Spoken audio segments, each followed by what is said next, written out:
कह रहा हूँ कि हमें हमारी शरीयत ने 4 शादियों का दिया, ठीक है। आप लोगों को कोई सवाल हो मैं हल दूँ। न रहूंगा, मैं किसी पार्टी में नहीं था।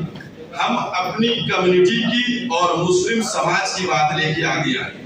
सिविल कोड के लेकर भारत में एक नई बहस शुरू हुई है। इस समय हमारे साथ हैं शिया चांद कमेटी के अध्यक्ष मौलाना साहब अब्बास, उनसे बात करेंगे। सर, सबसे पहले तो यूनिफॉर्म सिविल कोड को लेकर क्या स्टैंड है आपका? देखिए, हम यूनिफॉर्म सिविल कोड के लिए सीधे सीधे बात कर रहे हैं कि यूनिफॉर्म सिविल कोड जो वो नहीं आना चाहिए मुल्क के अंदर।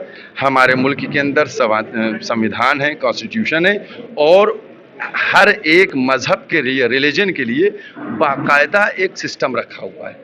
उसी से ज़िंदगी बसर हो रही है, उसी को चलने दिया जाता है। हर चीज़ चेंज करने की ज़रूरत नहीं होती। सर, सरकार का कहना है कि यूनिफॉर्म सिविल कोड को लाने से समान नागरिक आचार संहिता लागू होने से सभी को फायदा होगा, देश की तरक्की होगी। कैसे देश की तरक्की होगी? आज हमारा देश कहाँ से कहाँ पहुँच गया, न्यूक्लियर पावर बन गया, तो क्या यूनिफॉर्म सिविल कोड ने नहीं आया? बगैर उसके आ गया। ये न्यूक्लियर पावर जो हमारा देश बना है वो क्या हुआ? इसी कॉन्स्टिट्यूशन के तहत बन गया। हमारे मुल्क में अगर आप चाहें कि मुल्क में तरक्की हो, लेकिन जहनों को डाइवर्ट करने के लिए इस तरह के मुद्दे लाना, मैं समझता हूं ये हमारे मुल्क को पीछे की तरफ ले जाने की बात है। अगर मुल्क को आगे ले जाने की बात करना चाहिए तो इस तरह के मुद्दे छोड़ देना चाहिए और सिर्फ विकास के एजेंडे को सामने रखना चाहिए। अगर यूनिफॉर्म सिविल कोड लागू होता है तो क्या स्टैंड रहेगा आपका? हम इसकी मुखालफत करेंगे।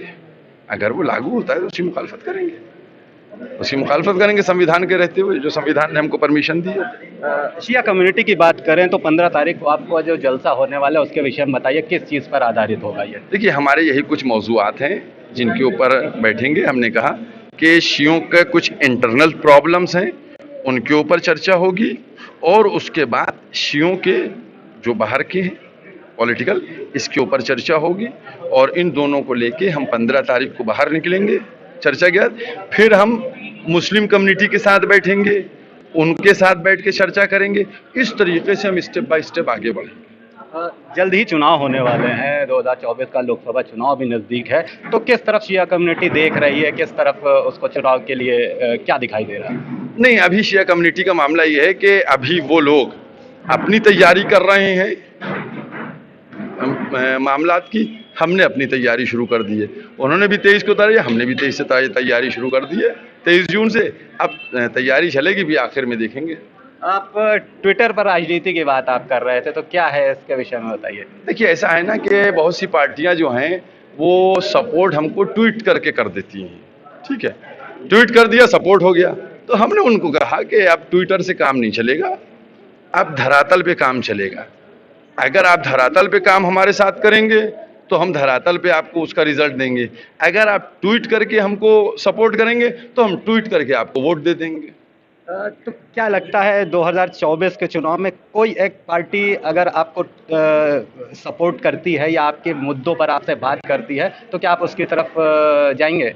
हमारे साथ हमने कहा नहीं कि हम अपनी बातें तैयार कर रहे हैं, तैयार करके रखेंगे। जो हमारी बातों को कबूल करेगा उसको हम एक्सेप्ट करेंगे, उसके साथ हम जाएंगे, बिल्कुल जाएंगे। Thank you. ये थे हमारे साथ शिया चांद कमेटी के अध्यक्ष मौलाना साहब अब्बास, जिन्होंने हमसे बात करते हुए कहा कि आगामी लोकसभा चुनाव में हम केवल उस पार्टी का समर्थन करेंगे जो हमारे मुद्दों की बात करेगा। इसके साथ साथ उन्होंने कहा कि अब ट्वीट पर हम समर्थन नहीं चाहते हैं, हमारे लिए धरातल पर आइए और हमें सपोर्ट करिए, हम उसी पार्टी के साथ जाएंगे जो धरातल पर हमें सपोर्ट करेगी। वीडियो जर्नलिस्ट अखिलेश सिंह के साथ संतोष कुमार, भूमि टीवी, लखनऊ।